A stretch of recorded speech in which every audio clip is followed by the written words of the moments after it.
بسم الله الرحمن الرحيم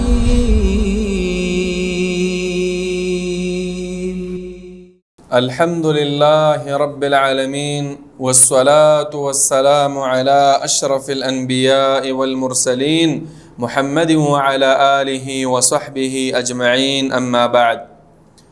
والفجر وليال عشر زما عزت من دورونو أو خويندو د رب العالمین لوی فضل په خپلو بندگانو خاص کر په مسلمانانو باندې دا دی چې دې بندگانو لای موقع او چانس ورکړی دی چې په دې کې تاسو لږ عمل وکړئ د رب العالمین په وړاندې باندې ډیر اجرونه او ډیر ثوابونه لري د هغې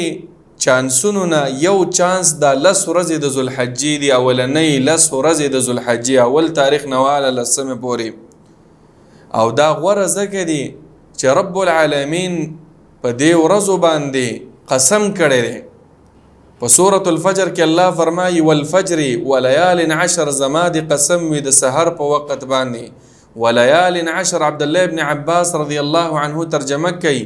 چې و ایام العشر چې زما د قسم وي په دې 10 اولنو ورځو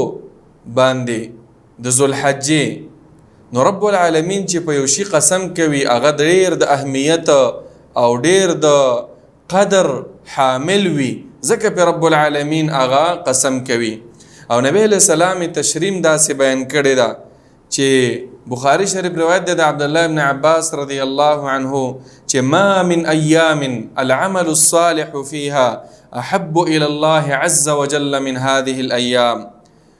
په ټولو ورځو کې غوره ورځې هغه د 10 ورځې د ذوالحجې اولنۍ دي ځکه په دې کې عمل کول نیک عمل کول الله ته ډیر محبوب دی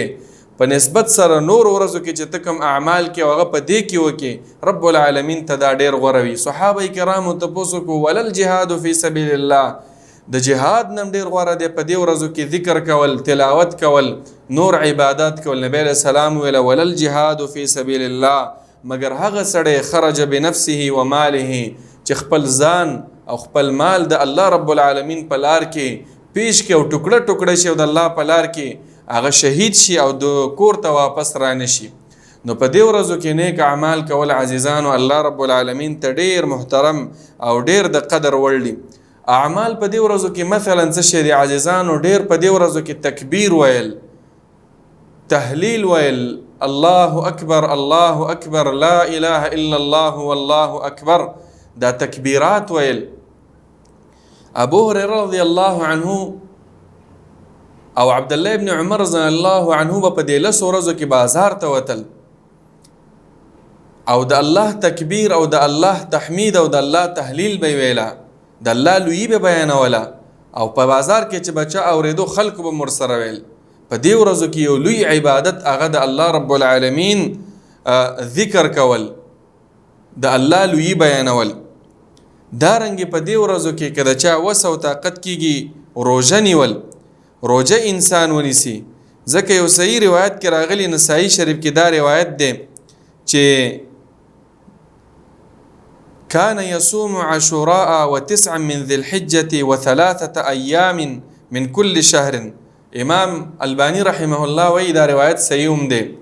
وی نبی علیہ السلام به د عاشورې روزه نیوله او د ذوالحجې د میاشتې د 9 روزې هم نبی علیہ السلام نیولې نو په دې ورځو کې روزې نیول کله چا وس او طاقت د 9 روزو نه کېږي د یو روزه خو خامخا نیول پکار دی چې نه هم د ذوالحجې د عرفې په ورځ باندې چې کله حاجیان د عرفات میدان ته لاړ شي ځکه دغه یوې ورځې فضیلت نبی صلی الله علیه وسلم بیانوي مسلم شریف کې روایت دی صوم یوم عرفه یکفر سنتین ماضیه مستقبلة د دې وی ورځې روزه نیول رب العالمین د انسان د 2 کالو ګناهونه معاف کوي د تیر شوي او د راتلونکي نو په دې ورځو کې عزیزانو نیک اعمال کول دعاګانې کول د قرآن تلاوت کول د خپلوانو سره خپلولي پالل په غریبانو فقیرانو مسکینانو باندې تصدق او صدقات کول چا سره دی ورانه د هغه سره جوړه کول د چا وس او طاقت کېږي هغه حج ته لاړ شي په دې ورځو کې د حج ورځې دی دا سړی پکې حج وکړي که نه سړی په کور کې ناستي ځان د الله په عبادت کې مشغول کړي د قربانۍ څاروی واخلي هغه ته ګیا وراچوي هغه غټ کی هغه څاربه کی او هغه چې د چاق کی چاق معنا دا ده نبی علیہ السلام بارک امرازي چې کان یسمن اضحیته داسې خوراکونه ورکه چې د هغې صحت پې ښه شي نو دا ټول په دې ورځو کې شامل دی عزیزانو. الله رب العالمین دې مونږ او تاسو ټول نیک عمل کوونکي په دې ورځو کې جوړ کړي او الله دې مونږ او تاسو د بدو اعمالو نه وساتي. آمین یا رب العالمین.